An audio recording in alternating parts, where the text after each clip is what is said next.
friends, my name is Caterina Campagna, and I'm here this week to bring you the Open Door News segment. You know, the news that makes you go, ah, brr, or simply, what the, I can't believe, no, no, no. Here we are. Now, let's start off this segment this week with a piece of Americana haunting. It is known as Dudleytown.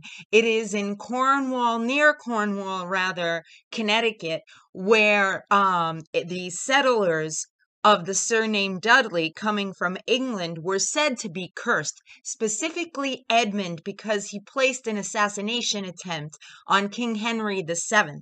He was beheaded for that, but his family came to Connecticut and forged this community near Cornwall, and their land had perpetual problems, it is reported, such as people going insane and reporting demons.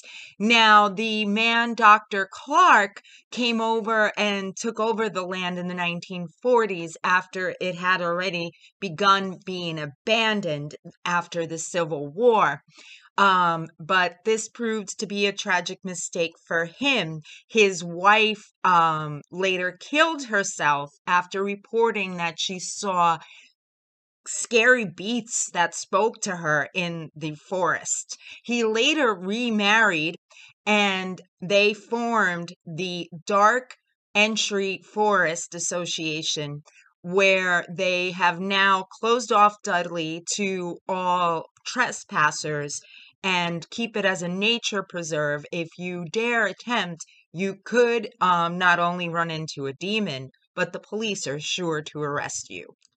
Now in Scotland in the 1600s, a woman named Ange Sampson was living her life as a midwife and selling potions to locals who were in need, and she passed herself off as a healer to most people and was much beloved.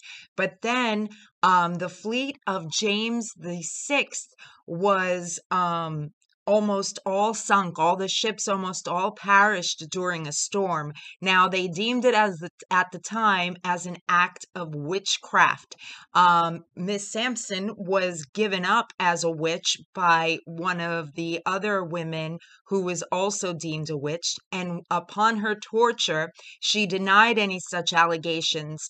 But they did see a birthmark on her and assumed that it came from the devil.